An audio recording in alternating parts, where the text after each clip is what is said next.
டேய், இந்த சண்டே எங்கன்னா வெளியே போலாமாடா? எங்க போறது? அதான் மேட்ச் இருக்க. மேட்சுக்கு வரலையா நீ? டேய், எப்ப பார்த்தாலும் மேட்ச் மேட்ச்னு அதுவும் போர் அடிக்கிறா. மழை வர்ற மாதிரி வேற இருக்கு. மழை வேற வந்துச்சுன்னு ஏன் விளையாடவும் முடியாது. எங்கேயாவது போலாமா? பிளான் பண்ணுங்கடா, அப்படியே பசங்களோட கூப்பிட்டு எல்லாரையும் போலாம். போர் அடிக்குது. தீபாவளிக்கும் போலான்னு பிளான் பண்ணி கடைசியில எங்கேயுமே போல. இப்ப ஏன்னு ஏதாவது படத்துக்காவது போலாம்டா. ஆமாடா, தியேட்டருக்கே போல. அமரன்லாம் சூப்பரா இருக்குன்னாங்க. படம் வந்து இத்தனை நாள் ஆயாச்சு, தீபாவளிக்கு ரிலீஸ் ஆச்சு. நம்ம இன்னும் போய் பார்க்கல. பார்க்கல. நானும் தியேட்டர்ல போய் பார்க்கணுன்னே வந்த பிரிண்ட் எல்லாம் ஏன்டா பார்க்க கூடாதுன்னு வச்சிருக்கேன். தியேட்டருக்கு போய் நம்ம 3 பேரும் போய் இந்த சண்டே பார்த்துட்டு வருவோமா? போலாம்டா. குரூப்ல பசங்கிட்ட கேளு, எவெல்லாம் வாரானோ வரட்டும், வரலங்கிறவனா விட்டு தள்ளிரு. இல்லைன்னா நம்ம 3 பேரும் போறதா இருந்தா கூட போவோம். பசங்களாம் வேண்டாம், அவங்கலாம் பாதி பேர் பார்த்துருப்பானுங்க. பிரிண்ட் வந்திருக்கு, அதை பாக்குறியா இதை பாக்குறியா நாங்க. அவனுங்க ஆல்ரெடி பார்த்துருப்பானுங்க, அவங்க எல்லாம் கூட்ட வேலைக்கு ஆகாது. நம்ம 3 பேர் மட்டுமே போயிட்டு வந்துருவோம். ஆமா, அதான் சரி. அப்ப எனக்கு ஓகே தான். ஐயா சாம, வாரியா போவோம் வீட்டுக்கு. உங்க ஆச்சி வீட்டுக்கு போனோங்க. அப்ப நாங்க 2 போட்டமா நீ இருந்து பேசிட்டு வாரியா அப்படி? ஆமாமா, நீங்க போங்க, நான் பேசிட்டு வரேன். பெருவிழா இல்லைன்னா நான் வந்து விடணுமா? இல்லையா, பக்கத்துல தானே, நாங்க அப்ப நடந்து போயிடுறோம். நீ அப்ப பொறுமையா வா. சரிம்மா. வரையா சரணே? சரி பெரியம்மா.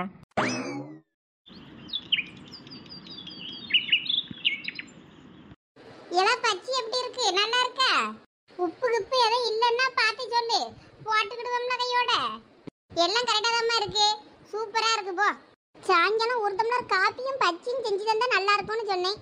அதுக்குன்னு உடனே கடை செய்ய ஆரம்பிச்சிட்டியம்மா. உங்ககிட்ட இருந்து நான் இதை எதிர்பார்க்கவே இல்லை. இந்த பச்சி மாவு ஒரு பாக்கெட் வாங்கி போட்டது உடச்சிட்டு ரொம்ப நாளா அப்படியே கடந்து போயிரு. வேற அப்படியே கடந்துனா வண்டு பிடிச்சு போவோம். இந்த முறுக்கு இருக்கு சுட்ட எண்ணெல்லாம் வேற கடந்துல, அதான் அதில் போட்டு எடுத்துருவோமேன்னு எடுத்தேன், வேற ஒன்றும் இல்லை. எப்படியோ எனக்கு பச்சி கிடச்சிருச்சு, அது போதும். ஆமா, அந்த சந்தியா காப்பி போட போறேன்னு போனவ என்னானா? இன்னும் காணோம். போய் பாருல, அவளுக்கு ஏதாவது வேணும்னா செஞ்சுக்கிட்டு, பாத்திரம் மட்டும் டம்ளர் எதுவும் கழுவுனா போய் எடுத்து கழுவி கொடு போல. அந்த பிள்ளைதான் எந்த வேலையா இருந்தாலும் சரின்னு உடனே போய் செய்யுது. நீ வர இப்ப கழுதையாதான் போய்கிட்டு இருக்கா. ஒரு நாள் செய்ய 9 நாள் அப்புறம் செய்யாண்டாங்க. ஆமா, ஒரு நாள் செஞ்சேன்னா செஞ்சேன்னு சொல்லணும். நீ செஞ்சேன்னு எங்க சொல்லியா? செய்யாண்டங்க செய்யே முண்டா அப்படிதான் சொல்லிக்கிட்டே இருக்கா. அப்புறம் எதுக்கு நான் செய்யணும்? செய்யாம இருந்துடலாமேனு தான் செய்யாமலே இருக்குது. இருந்தாலும் உனக்கெல்லாம் கொழுப்பு ரொம்ப அதிகம்ல. எம்மா, அவ கல்யாணம் ஆகி போன அப்புறம் நான் தானே உன் கூட இருப்பேன். அப்போ உனக்கு நான் வேலை செஞ்சு தரேன்னு. இப்பதான் அவ இருக்கால, அவ செய்யட்டும். அவ கடமை அப்புறம் முடிஞ்சிரும்ல. அதுக்கப்புறம் நான் பாத்துக்கிடுறேன். ஒன்னையெல்லாம் வாய் இல்லைன்னா நாய் தூக்கிட்டு போயிடும். ஆமா, பச்சி கருவுதுமா, எடுமா. எம்மா, காப்பி ரெடி. குடு காப்பிய முத எனக்கு குடு. ஆமா, காப்பிய முத அவ முறையில ஊத்து. இது என்ன காப்பிவே? கடுங்காப்பியா? பார்க்க கருகருன்னு இருக்கு. நீ தானே ஸ்ட்ராங்கா வேணும்னு கேட்ட, அதான் தூள்லாம் அதிகமாக போட்டு ஸ்ட்ராங்காக போட்டு வந்திருக்கேன். அவள் அப்படிதான் என்னத்தையாவது நொரநாட்டின்னு சொல்லிக்கிட்டு இருப்பா. கொண்டாங்கம்மா, ஒரு டம்ளர் காப்பியை குடிக்கட்டும், தலை வலிக்க மாதிரி இருக்கு. இந்த அம்மா காப்பி எடுத்துக்க. லெச்சு, வா பெரிய பொண்ணு, வா காப்பி குடி. பாத்தியலா லெச்சு, ஒத்தையில எங்களை விட்டுட்டு நீங்க மட்டும் பஜ்ஜி சுட்டு சாப்பிட்டுட்டு இருக்கீங்க குடும்பத்தோட. என்னது பஜ்ஜியா? இது too much. This is too much. என்னடா டூ மச் போர் மச்ன்றடக்கா? வேணும்னா பச்சி இருக்கு, எடுத்து தின்னு. அதானே. இல்ல லட்சு, வரும்போது நீங்க என்னமோ பிள்ளைகள் ஒத்தையில டப்பால போய் பார்க்க போறேன்னு சொன்னீங்க. இங்க வந்து நல்லா பச்சி சுட்டுட்டு அடக்கியல. வரும்போது ஒரு வார்த்தை சொல்லிருந்தீங்கன்னா நாங்களோட சேர்ந்து வந்திருப்போம்ல. எங்கள்கிட்ட சொல்லப்படாதுன்னு தானே சொல்லாம கொள்ளாம வந்து பச்சி சுட்டுட்டு அடக்கிய. ஏனா ஒன்னும் தெரியாம கிறுக்கச்சி கணங்கா பேசாத. கொஞ்சம் மாவு கிடக்குன்னு நான் பிள்ளைகளுக்கு கேட்டுச்சானே செஞ்சுக்கிட்டு இருந்தேன். அதான் கரெக்டா மாப்பம் பிடிச்சிட்டு 2 பேரும் கரெக்டா வந்துட்டீங்களா? அப்புறம் என்ன? ஏதோ இந்த தெருவழியா கிராஸ் பண்ணும்போது ஏதோ வாசடிக்க ஏதோ சுடியாவில் என்னன்னு பார்ப்போமான்னு வந்தோம். வந்ததுனால தானே தெரிஞ்சிச்சு நீங்க பச்சி சுட்டுக்கிட்டு இருக்கீன்னு. என்ன எடுத்து தின்னுலாம், மூச்சு முட்டை நின்று பேசிக்கிட்டு நிற்காத. நான் ஒரு டம்ளர் காப்பியை குடிக்கட்டும், தலை வலிக்குது, காப்பி வேற ஆடிக்கிட்டு இருக்கு. சரி, நீங்க காப்பியை குடிங்க, நம்ம பச்சி எடுத்துதுங்க. எம்மா சந்தியா, வேற பால் எதுவும் கிடக்கா? கடந்த 2 பேருக்கு ஒரு டம்ளர் காப்பியாத்தான். 2 டம்ளர்லாம் தேராதுமா, வேணா ஒரு டம்ளர் போல வரும். எல்லாம் ஒரு டம்ளர் போல தண்ணியை கலந்து ஊற்றி சீனியை போட்டு காப்பி தூளையும் போட்டு கலக்கி கொண்டா ஓடு. சரி தே. கடைசியில் நம்மளை காப்பி குடிக்க விட மாட்டாவோ போல இருக்க. காப்பி வேற ஆறிட்டடக்க, பச்சி வேற நான் திங்கலை. எல்லாத்தையும் நம்ம வர்றதுக்குள்ளே தின்னுபிடுவா போலோ. எம்மா சந்தியா, இந்த இதில் 2 பச்சி எடுத்துட்டு போ. எடுத்துட்டு போயிட்டு தின்னுக்கிட்டே காப்பியை குடி. காப்பி வேற ஆறுது பேரு. வேற நீ காப்பி போட்டு வரதுக்குள்ள இவ்வளோ அவ்வளோத்தையும் தின்னு விடுவாளுவ சுட சுட. நீ 2 எடுத்துட்டு போயிரு கையோட. சரிம்மா. என் வீட்டுல ஒருத்தி கிடக்கால இந்த உமான்னு ஒருத்தி அவெல்லாம் எனக்கு தெரியாம ஒளிச்சு வச்சு திம்பாங்க. என் மோவன் வாங்கி கொண்டு கொடுப்பான், அவன் ரூமுக்குள்ள வச்சுக்கிட்டு திம்பா. நமக்கு என்ன வாசம் வெளியே தெரியாமலா போயிரும். புரட்டா வேணும்னு அவன் ராத்திரி கேட்டாலும் போய் வாங்கி கொடுக்கானே. என்ன பிள்ளைன்னு பாத்தியலா? இப்படி ஒரு பிள்ளையும் பெற்றிருக்கேன்னு நினைச்சு நானே வருத்தப்பட்டுக்கிடுவேன். வேற அவங்கள சொல்லி என்ன பண்ண? வீட்டுல அப்படியா? என் வீட்டுல என் மோவன் என் கண்ணு முன்னாடியே வாங்கி கொடுப்பான். சாப்பிடுறீங்களான்னு ஒரு பேச்சுக்கு தான் கேட்பாவ. கேட்டுட்டு உனக்கு ராத்திரி இதெல்லாம் ஒத்துக்கிடாது, வேண்டாம் நீ வீட்டில் இருக்கதே சாப்பிடி வா, கேட்டாதான் வாங்கிட்டு வந்தேன் அப்படின்னு சொல்லிட்டு என் கண்ணு முன்னாடியே வாங்கி கொடுப்பான். நம்ம வாயில ஒரு வாய் படட்டுமேனு தராண்டாவ. கல்யாணத்துக்கு முன்னாடி கஞ்சிக்கு வழி இல்லாதவளு இங்கே வந்து நமக்கே கஞ்சி ஊற்ற வேண்டுங்கள. வேற அவளோட சொல்லி என்னத்தை செய்ய விடுங்க. நம்மளும் ஆளாளுக்கு இப்படி புலம்பியே காலத்தை ஓட்ட வேண்டியதுதான். ஏதோ என் புருஷனை நானும் இந்த தோட்டம் மாடு இதுவெல்லாம் பார்த்துக்கிட்டு கிடக்கிறதுனால நாங்களும் அப்படியே வாழ்க்கையை ஓட்டிட்டு அடக்கம். அது என்னமோ சரிதான். உங்களுக்கு தோட்டம் கறவை மாடெல்லாம் இருக்கிறதுனால அதை வச்சு ஒப்பேத்திக்கிட்டியே. எங்களுக்கு பாருங்க ஒன்றும் கிடையாது. வீட்டில் மோயம்பொடியை சோத்த தின்ட்டு உரமா கிடக்க வேண்டியதுதான். ஒரு நாள் வீட்டில் உட்காந்து சோத்து பானை பிடிச்சி அந்த பாத்திரத்தை கழுவி ஒழுங்கா சோறு பொங்க மாட்டேங்க. ஒரு நேரம் பொங்கினா 2 நேரத்துக்கு நான் தான் செய்ய வேண்டியிருக்கு. அதுதான் நமக்கு ஆத்திரமா வருது. ஒரு பொம்பளை வீட்டில் உட்கார்ந்து பிள்ளைகள் புருஷனை அதுல பார்த்துக்கிட்டு இருந்தா நான் பாட்டுக்கு என் புருஷனை பார்த்துக்கிட்டு நான் அங்கே இருப்பேன். இவன் என் பிள்ளையும் பேத்தியும் ஒழுங்கா பார்க்க முடியுங்கன்னு தான் நான் இங்கே வந்து கிடக்க வேண்டியிருக்கு. இவ ஒழுங்கா இருந்தா நான் ஏன் அவியில போட்டு இங்கே வந்து கிடக்கணும்? நீ என்னமோ பண்ணிட்டு போறவனு நீ போய் அங்கே இருக்க வேண்டியது தானே. நீ என்னத்துக்கு இங்கே கிடந்து காஞ்சிட்டடக்கா? என்னத்தை சொல்ல? நம்ம பையனையும் பேத்தியும் நினைச்சு வருத்தப்பட்டுக்கிட்டு வேற இங்கே கிடக்க வேண்டியிருக்கு. வேற இல்லை யாரு பாப்பான்னு. இவங்களெல்லாம் குடும்ப நடத்த லாக்கியே இல்லைக்க.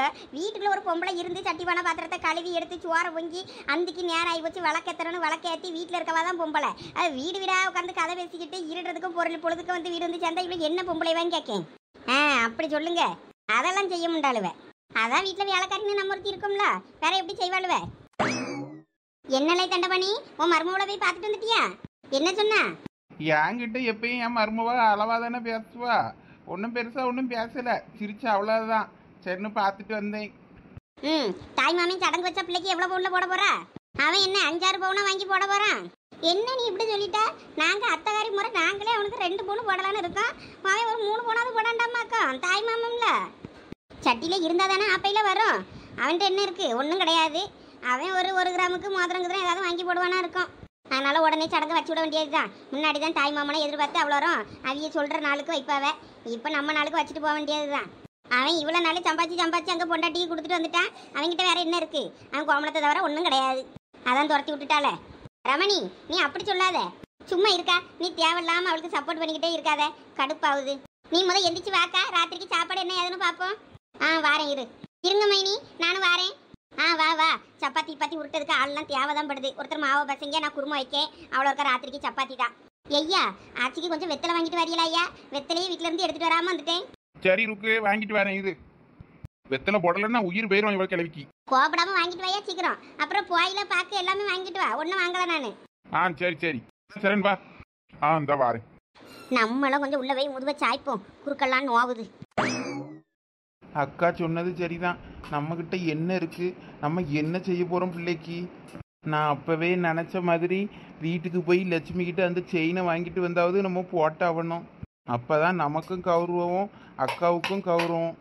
ஆனால் லட்சுமி கிட்ட எப்படி போய் கேட்குறது? அவள் தருவாளா மாட்டாளா? அவள் கண்டிப்பாக நம்ம நார்மலாக போனால் தரமாண்டா. ஒரு சரக்கு அடிச்சுட்டு போனாதான் கொஞ்சம் பயப்படுவா. நமக்கு பயந்து தந்துடுவா. சரக்கு அடிச்சுட்டு இன்னைக்கு ராத்திரி போயிட்டு நகையை வாங்கிட்டு வந்துடணும். அதான் சரி. நான் கூட வேற வேண்டான்னு நினச்சேன். அந்த அன்னையும் கோச்சிக்கிடியாருன்னு. அதெல்லாம் பார்த்தா சரிப்பட்டு வராது. நகையை போய் வாங்கிட்டு வந்து போட்டே ஆகணும். அதான் நல்லது நமக்கு. நேராக ஒயின் ஷாப்புக்கு போயிட்டு சரக்கை வாங்கிட்டு நேராக ஊருக்கு போவோம். இன்னைக்கு அவளுக்கு வைக்கிற கச்சேரியில் அவளே நகையை தூக்கி இந்த அப்படின்னு கையில் தந்துடணும். கார்த்திகை தீபம் வரும். ஆமா, அதுக்கு இப்ப என்ன இல்ல? வருஷம் இந்த கார்த்திகை தீபத்துக்கு நம்ம கோயிலை சுத்தி வழக்கு பத்தி இருப்போம்ல. அப்ப இந்த பயிர் விழா சொக்கப்படனே நம்ம கொளுத்துவான்ல. ஆமா ஆமா, அந்த வருஷம் என்னமோ பப்பாளி மரத்தெல்லாம் வச்சு கொளுத்த போறோம் அப்படி இப்படின்னு சொல்லிட்டு இடந்தான்வல. எங்க சதீஷ் தானே? ஆமா, தீபாவளியோட சொல்லிட்டு இடந்தானே. சோனி வீட்டு பப்பாளி மரத்தை தான் பிடிங்கி கொண்டு போய் எரிக்க போறோம்லாம் சொல்லிட்டு இடந்தான். எரிப்பான். அதுல நல்லா காய் கிடக்கது. அவனுக்கு வயிற்றுச்சலா இருக்குன்னு நினைக்கேன். அதனால அவனுக்கு அந்த பப்பாளி மரத்துல தான் கண்ணு. வரட்டும், முண்டக்கண்ணா நோண்டி விடுறேன். தலையாட்டிக்கு சொல்லியிருப்பான் சோனி. அவன் எதுக்கு சொல்லி இருந்தாலும் சரி, பப்பாளி மரத்துல கைய வச்சான், கைய உடச்சு விடுவேன் அவனை. எப்ப அவன் தானப்ப அன்னைக்கு செடியெல்லாம் வச்சு தந்தா. அதுக்குன்னு அவனை பப்பாளி மரத்தை பிடிங்கிட்டு போய் கொளுத்தது கூட்டுருவாங்களோ? அதுக்கு தண்ணி ஊத்தி எல்லாம் வளர்க்கறது நாம. சரி விடு விடு, நீ அதில் ஒரு பப்பாளி கூட அவனுக்கு இது வரைக்கும் கொடுத்தது இல்லைல்ல, அதான் காண்டா இருக்கான் போல இருக்கு. அதான் இப்போ ஒரு 3 பழம் பழுக்க ஸ்டேஜில் நடக்கல, அதில் ஒன்று பறித்து கொடுத்துக்கிடலாம். சிங்காரி சரக்க நல்ல சரக்கு சும்மா கும்மன்னு ஏறுது கிக்கு எனக்கு. சந்தி அங்க பேர் உங்க அப்பா. நான் ஊத்திக்கிட்டேன் மில்லிய. அப்பா ஏய், நான் பெத்த வானரெல்லாம் அங்கதான் இருக்கா? எங்கடி உங்க அம்மா? எங்க இருக்கா அந்த குண்டாத்தி? வீடு வீடா கதை பேச பேர்ப்பாள தருவா. அத நான் இல்லைன்னு தான் அவளுக்கு நல்லா தொக்கா இருக்குமே. இப்ப அவ பாட்டுக்கு சுதந்திரமா சந்தோஷமா இருப்பாள. யாரு கேள்வி கேட்பான்னு? ஆமா, இருக்கதானே செய்வா. என்னைய துரத்தி விட்டுட்டு அவ சந்தோஷமா தானே இருப்பா. இங்க பாருங்க, தேவையில்லாம பேசிட்டு இருக்காதீங்க. அதான் எங்க அம்மாயை பத்தி நீங்க தான் கேள்வி கேட்க ஆள் இல்லைன்னு ரொம்ப ஆடிக்கிட்டு இருக்கீங்க. பாத்தியா, நண்டு ஜிண்டெல்லாம் என்னைய எதிர்த்து பேசுற மாதிரி அவ சொல்லி கொடுத்து வச்சிருக்கா. அதான் நீ இப்படி பேசுற என்னைய பார்த்து. நான் பெத்த தாப்பேன்னு கூட பார்க்காம. பெத்த அப்பேன்னா அப்பே மாதிரி நடந்துக்கிடணும். இந்த மாதிரி நடந்துக்கிட்டா இப்படிதான் பேச முடியும். யாரும் சொல்லி தரணும்லாம் எனக்கு ஒன்றும் அவசியம் கிடையாது. எங்களுக்கும் அறிவு இருக்கு. நாங்களும் இப்போ வளர்ந்துட்டோம். இங்க பாரு, இப்படி எதிர்த்து பேசிக்கிட்டு இருந்தேன்னா செவில்ல அப்பி போடுவேன் பார்த்துக்க. எப்ப சோனி இங்க வந்துரு, இங்க வா. நீ சும்மா இருப்ப தந்தியா, இதுக்கெல்லாம் பயப்படுற ஆளு நான் கிடையாது. ஆமா, இப்ப எதுக்கு இங்க வந்திருக்கிய? அதுவும் குடிச்சுக்கிட்டு உங்க அக்கா வீட்டுல தானே இருந்தியா, அங்கே இருக்க வேண்டியதானே? ஏன் அங்கேயும் குடிச்சிட்டு தெரிஞ்சதா அங்கேயும் அடிச்சு பத்திட்டாவளோ? அதான் மறுபடியும் அம்மா கிட்ட வந்து ஒட்டிக்கிடலான்னு வந்திருக்கியலோ?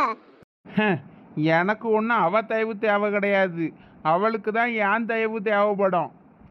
என் பொருள் இங்க இருக்கு, நான் அதை எடுக்க வந்திருக்கேன். உங்க அம்மா எங்களா? அதை சொல்லுங்க. எவா வீட்டில் உட்கார்ந்து கதை பேசிட்டு இருக்கா? அவ வீடு வீடா கதை பேச போட்டோம். நீங்கள் தெரு தெருவா உட்கார்ந்து கதை பேசுங்க. இப்படியா உட்கார்ந்து கதை பேசிட்டே இருங்க. நாங்க ஒன்றும் தெரு தெருவெல்லாம் போக கிடையாது. நம்ம தெருவில் தான் நாங்க உட்கார்ந்துருக்கோம். சரி, அது உங்களோட விருப்பம். இப்போ எங்க வா? அங்கதான் இருக்கா, போங்க. போய் உங்க பொருள் என்ன இருக்கோ எடுத்துட்டு கிளம்புங்க. எடுத்துட்டு தானே போப்புறேன். அது ஏன் சம்பாத்தியம், நான் உழைச்சி வாங்கினது. அதில் யாருக்கும் உரிமை கிடையாது சொல்லிட்டாம்மா. அதில் எனக்கும் என் அக்கா பிள்ளைக்கும் மட்டும்தான் உரிமை இருக்கு. உங்கள் அம்மையை பார்த்துட்டு உங்களோட வச்சுக்கிடுறேன். என்ன இந்த அழுக்கு இருக்கு எங்கனங்க பேசிட்டு போறாரு? இவரு பொருள் நம்ம வீட்டில் என்னது இருக்கு? ஒன்றும் கிடையாதே. துணிமணி எதுவும் எடுக்க போயிருப்பாரா இருக்கும், அது கிடக்கும்ல. ஏதோ அக்கா பிள்ளைக்கு சொந்தம், எனக்கு உரிமை சொந்தம் அப்படின்னு என்னமோ சொன்னார்ல. ஆமாப்ப, என்னன்னு தெரியலையே. சரி வா, போய் என்னதான் நடக்குன்னு பார்ப்போம். வா சோனி. நான் ஒருத்தன் இந்த வீட்டில் இல்லைன்னு தான் இவளுக்கு ரொம்ப திமிரா போச்சு. இவ திமிர நான் இன்னைக்கு அடக்குறேன். நான் இன்னைக்கு எப்படி அடக்குறேன்னு மட்டும் பாருங்க. ஏய் லட்சுமி, வெளியே வாடி. நீ வரமாட்ட எனக்கு தெரியும்.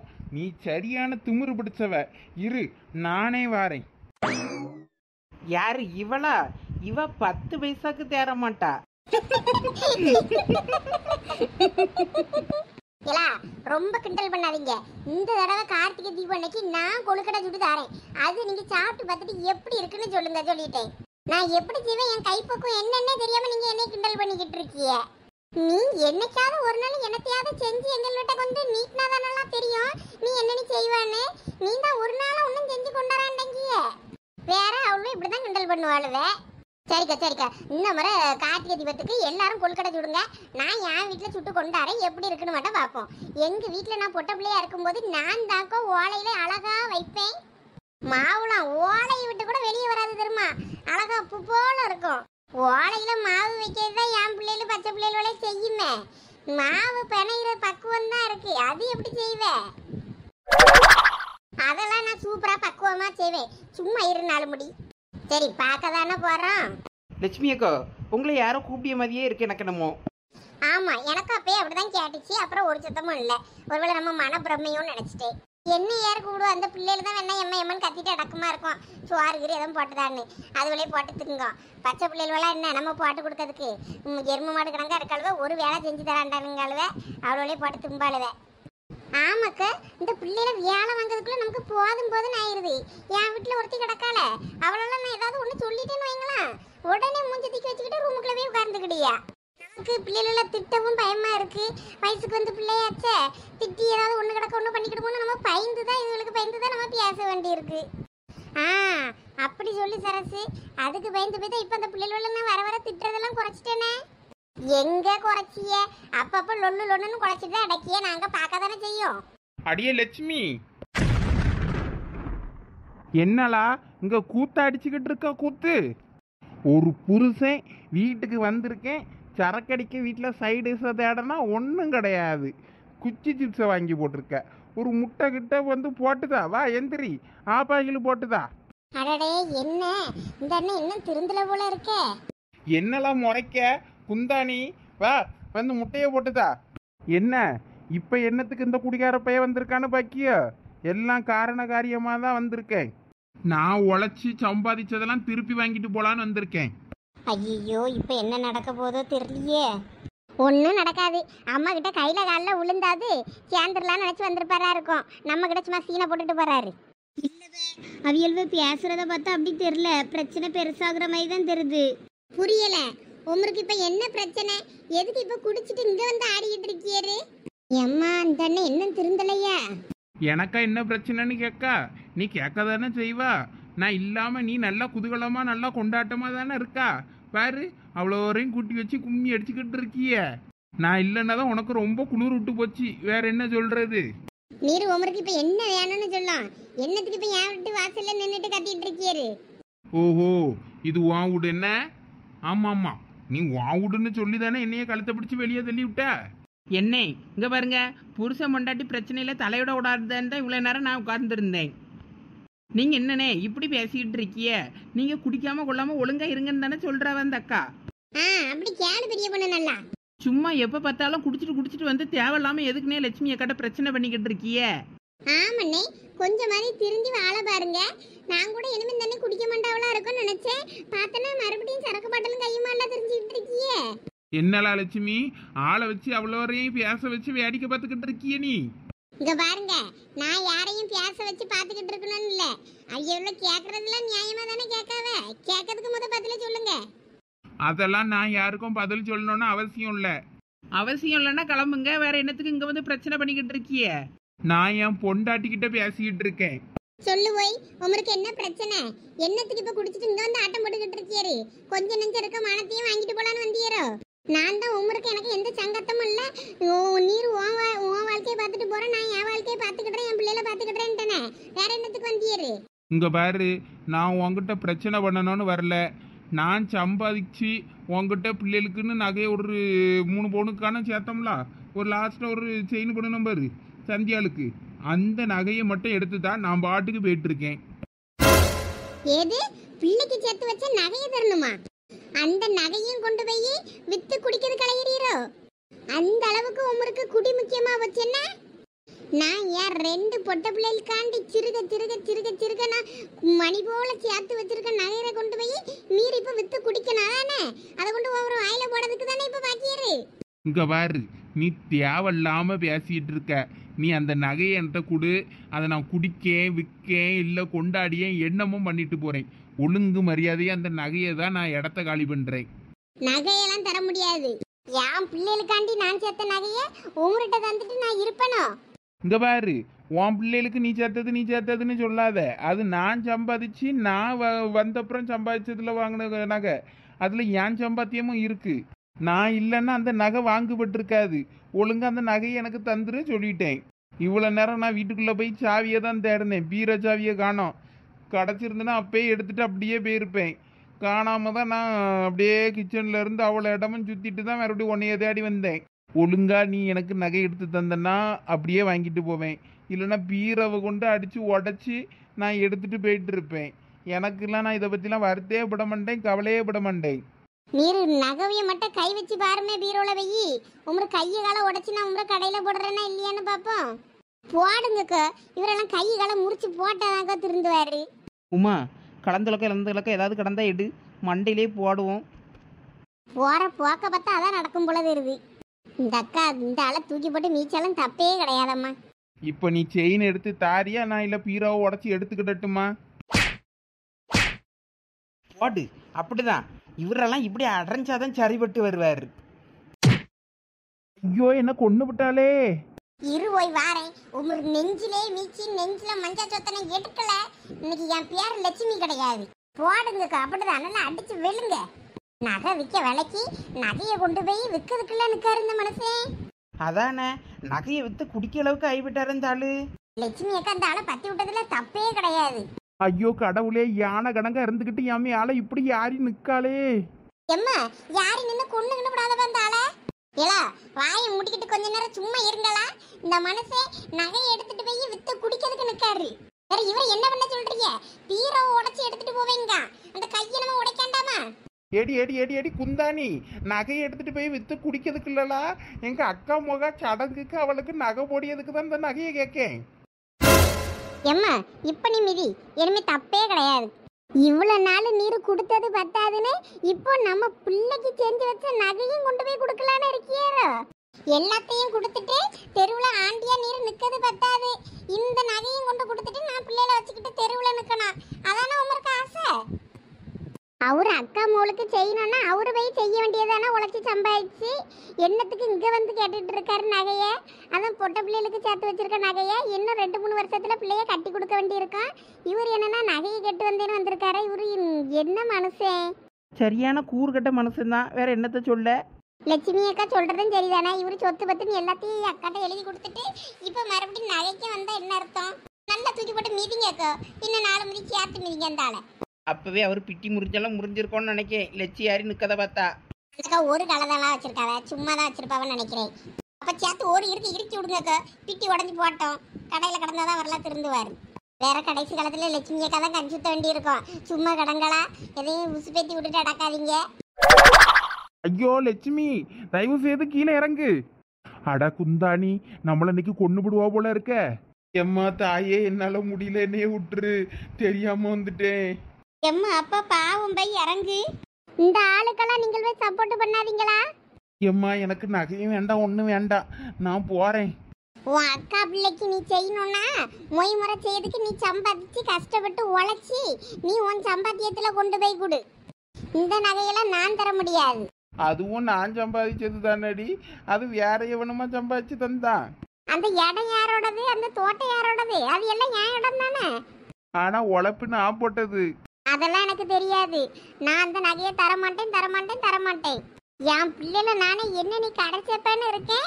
நீர் வந்து அந்த நகைக்கும் நீர் அடிபட்டுக்கிட்டு இருக்கீர். என்ன என் வீட்டுல இருந்து என்னைக்குன்னா 1 மணி குண்டு மணி வெளியே காணாம போனா கூட அதுக்கு நீ தான் காரணம்னு கேஸ் கொடுத்து விடுவேன். பாத்துக்க, நீர் நினைச்சுக்கிட்டு இருக்கீரு என்னால ஒன்றும் பண்ண முடியாதுன்னு. உங்க அக்கா மேல கேஸ போட்டேன்னு வையும், அவ்வளோதான். அவ்வளோரம் உள்ள போய் கம்பி என்ன வேண்டியதுதான். என் புருஷனை ஏமாத்தி சொத்து பத்தெல்லாம் ஆட்டையை போட்டு வச்சுக்கிட்டு உங்க அக்கா மேல ஒரு கேஸ் கொடுத்தேன்னு வையும், அவ்வளோதான். என்னெல்லாம் சொல்ற? எனக்கு எதுவும் தெரியாதுன்னு நினைச்சுக்கிட்டு இருக்கீரோ? ஒவ்வொரு மேலையும் கேஸ கொடுப்பேன், உங்க அக்கா மேலையும் கேஸ கொடுப்பேன், பாத்துக்கிடும். அட நம்ம அம்மையா இது எப்படி பாயிண்டா இன்னைக்கு பேசுறா? இவ்வளவு நாள் அந்த தைரியத்தையும் வீரத்தையும் எங்க வச்சிருந்தா? இன்னைக்குதான் வீர வந்து ஜான்சி ராணி கணங்க நின்று சண்டை போடியா. இங்க பாரு, உன் சங்கத்தமே வேண்டாம், நான் டைவர்ஸே அனுப்பிடுறேன் நோட்டீஸ், போதுமா? டைவர்ஸ் நோட்டீஸ் அனுப்போம். நானும் ஜீவன் அம்சமா லட்சக்கணக்கில் கேட்கேன். எப்படி நீர் தாரியர்னு நானும் பார்க்க தானே போறேன். அப்போ உன் அக்கா சொத்தை உனக்கு எழுதி வச்சுதானே ஆகணும். என்னது ஜீவன் அம்சம் கேப்பியா? ஆமா, வேற உனக்கு தானே 2 பிள்ளைய பெற்றேன். அப்ப அந்த பிள்ளைகளுக்கு ஜீவன் அம்சம் கொடுக்காண்டாமா? அப்படி போட அருவால. இவளுக்கு இதெல்லாம் யாரு சொல்லி கொடுத்தது? இவ்வளோ கூட்டாளியாக தான் இருக்கணும். இவ்வளோ சொல்லி கொடுத்துதான் இவ இவ்வளவுக்கு பேசுறா. இல்லைன்னா இவ இப்படி பேசுவாளா? நம்ம காலடியில் கடந்தவா, இப்போ இவ காலில் போட்டு நம்மளை மிதிக்கிற அளவுக்கு ஆக்கி விட்டாள. அங்கே போனால் தாய்மாமன் சிறு செய்வானா செய்ய மாட்டானான்னு நம்மளை கேவலப்படுத்தியாவ. இங்கே வந்து நகையை கேட்டால் காலில் போட்டு மிதிக்காவ. நான் எங்கே போவேன்? யார்கிட்டையாவது கடன் கேட்டு பார்ப்போம், நம்மளை நம்பி எவன் தருவான்? என்ன புலம்பிட்டு இருக்கீரு? உமர் அக்கா விட்டு வாசல்ல போய் இப்படி குடிச்சிட்டு கடம், இங்க வந்து குடிச்சிட்டு கடந்து என்னை கேவலப்படுத்தாதியும். இன்னொருக்க அந்த வீட்டு வாசல்ல வந்து பிரச்சனை பண்ணியாரு, போலீஸ் ஸ்டேஷன்ல போய் கம்ப்ளைண்ட் கொடுத்துருவேன். அம்மா நானும் பார்த்துக்கிட்டு தான் இருக்கேன் லட்சுமி. உன் போக்கு வர வர ரொம்ப ஓவரா போய்கிட்டு இருக்கு. நான் இது கூட பேசலன்னா என் தலையில மிளகா அரைச்சிட மாட்டீரு. அக்காவும் தம்பியும் சேர்ந்து மிளகா அரைக்கலன்னு பாக்கியல. உங்க அக்கா தானே அனுப்பி விட்டா, போய் நகை வாங்கிட்டு வான்னு. இங்க பாரு, தேவையில்லாம என் அக்காவை பத்தி பேசாத. நான் தான் வந்தேன். இதுக்கும் என் அக்காவுக்கும் எந்த சம்பந்தமும் கிடையாது. அவளுக்கு நான் எங்க இருக்கேன்னு கூட இப்ப தெரியாது. நான் சும்மா வெளியே போயிட்டு வரேன்னு சொல்லிட்டு இங்க வந்தேன். போ, உன் அக்காட்ட போய் சொல்லு, ஒரு குண்டு மணி நகை கூட லட்சுமி தர மாட்டேன்னு சொல்லி நீ அடிச்சு விரட்டிட்டேன்னு போய் சொல்லுங்க. என் அக்கா மூளுக்கு என்ன நீ செயின் பட்டி போடணும்னு எனக்கு தெரியும், நான் பார்த்துக்கிடியேன். போறோம் இடத்த காலி பண்ணோம், காத்து வரட்டும். எப்பா குறுக்கெல்லாம் முறிச்சு விட்டாளே. போங்க இடத்த காலி பண்ணுங்க. எப்பா பாத்துப்பா. பாரு, இப்போ ஒரு 3 பவுன் தந்தியல்னா பறவை எங்கள் அக்கா எப்படின்னு சொத்துலாம் எழுதி தந்துடுவா. அவள் ஒரு இடம் தாரணி இருக்கா, அதை நான் விற்றாது உனக்கு கல்யாணம் பண்ணி வைப்பேன். அது தெரியாமல் உங்கள் அம்மா எண்ணெயை போட்டு அடிச்சுக்கிட்டு இருக்கா, அடித்து வெடியை பற்றி விடியா. நான் எல்லாம் உங்கள் நல்லெழுவதுக்கு தான் பண்ணிக்கிட்டு இருக்கேன், அது உங்களுக்கு தெரிய மாட்டேங்கு. சரி என்னமோ பண்ணுங்க, அப்பா நான் போகிறேன். அப்பா பாத்துப்பா. ஏலா சந்தியா இங்க வாடா. போம்மா போ, உங்கள் அம்மா கூப்பிடியல்ல, போ. கல்யாணம் ஆனதுக்கப்புறம் உன் புருஷனையும் இந்த மாதிரி தூக்கி போட்டு மிதின்னு சொல்லி தருவா, செய்யுங்க என்ன, நல்லா இருப்பிய. ஐயோ பிட்டியை முறிச்சு போட்டா என்ன நீ நான் சைக்கிள் ஓட்டுவேன். அடித்த போதையெல்லாம் தெளிஞ்சு போச்சு. இந்த கூறுகட்ட மனுஷனுக்கு கொஞ்சமாவது புத்தி வருமானு பார்த்தா இன்னும் புத்தி வரலையே. இந்த ஆளெல்லாம் திருந்தவே மாட்டான். இவரு திருந்துவாருன்னு இவரை நினைச்சு நம்ம தான் நம்ம வாழ்க்கையை இழந்துட்டு அடக்கம். எந்த ஆளையும் போய் தொலையட்டும். ஏய் லட்சு, கைய கொடுங்க, கலக்கிட்டியே போங்க. ஆமா லட்சு, பின்னிட்டியே போங்க பின்னி. இருந்தாலும் லட்சுமி அக்கா உங்களுக்கு ரொம்ப தைரியம் தான்க்கா. அட நீங்க வேற சும்மா கிடங்களா, நானே வயிற்றுச்சல்ல இருக்கேன். ஏங்க அதான் தண்டை பண்ணியன்னு மறுபடியும் அடிச்சு வரட்டிட்டியல, அப்புறம் என்ன? இனிமே அவர் இந்த தசை பக்கம் எட்டியே பார்க்க மாட்டாரு பாருங்க. எப்படி எட்டி பார்ப்பாரு? இனிமே தூங்கும்போது கூட நினச்சி கூட பார்க்க மாட்டாரு. லட்சுமி அக்கா கொடுத்த அடியும் மிதியும் தான் ஞாபகம் இருக்கும். என்ன ஜம்பு, வயிற்றுல எரியில குதிக்காவ. ஆமா, ஒண்ணு கிடக்க ஒண்ணு ஆய்வு இருந்தா என்ன ஆவறதுக்கா? இந்த குதி குதிச்சுட்டு அடக்கிய நான் 2 கிடக்க நாளா முறிஞ்சு கிடந்திருப்பாரு. அப்பயே எவ்வளவு கொழுப்பு இருந்தா பிள்ளைக்கு சேர்த்து வச்சிருக்க நகையை எடுத்துட்டு போனான்னு சொல்லி வந்திருக்காரு பேரு. அப்ப நம்ம கூறுகட்ட மனுஷனுக்கு அறிவு இருக்கா? சரி விடுங்க அக்கா, அதான் தெரிஞ்சது தானே. ஃப்ரீயா விட்டு மாமே, வாழ்க்கைக்கு இல்ல கேரண்டி. வாங்க லட்சு, நீங்க ஃபர்ஸ்ட் வந்து ரெஸ்ட் எடுங்க. நீங்க உங்க வீட்டுக்காரரை அடிச்சதுலேயே டயர்டா இருப்பீங்க. வாங்க வந்து உட்காருங்க. தூரம் போலாம், ஆத்திரமே அடங்க மாட்டேங்குது. ஒரு சொம்ப தண்ணி குடிச்சிட்டு வரேன். அப்போ கப்பிக்கு முதல்ல தண்ணி குடிச்சிட்டு வாங்க, நாங்கள் இங்கே இருக்கோம். எம்மா நான் பயந்தே போயிட்டேன் தெரியுமா. எனக்கு இந்த சண்டை பிரச்சனை இதெல்லாம் பார்த்தாலே பயமா இருக்கும். ஐயோ அப்பா எப்படி போவாரு? சைக்கிளை ஒழுங்காக ஓட்டிக்கிடுவாரா? தள்ளாடி தான் அதுவே எடுத்துக்கிட்டு போனாரு. என்னன்னு போய் சேருவாருன்னு தெரியலையே. பெசட்டிக்கு சரணுக்கு ஒரு ஃபோன் அடித்து விஷயத்த சொல்லி பார்ப்போம்மா. ஆமாம், அவன்கிட்ட சொல்லுவோம். அவனாவது கொஞ்சம் கார் எடுத்துகிட்டு வந்து அவரை இடையில எங்கன்னா வந்து கூப்பிட்டுட்டு போனான்னா நல்லாயிருக்கும். எங்கேயாவது விழுந்து கிடந்தாருன்னா என்ன ஆகுறது? ஃபோனை வேற சார்ஜில் போட்டிருந்தேனே. சரி போய் எடுத்து ஒரு ஃபோனை பண்ணி சொல்லிடுவோம். பிரச்சனைலாம் இங்கே அர்ச்சனை மாதிரி அடிக்கடி நடக்கும், அதெல்லாம் கண்டுக்கிடக்கூடாது. இருந்தாலும் உங்கள் வீட்டில் கொஞ்சம் அதிகம்தான். அதுக்கு தான் குடிகார வீட்டில் பிள்ளையா பிறக்கக்கூடாதுங்கிறது. பிறந்தா இதெல்லாம் பார்த்து தான் ஆகணும்.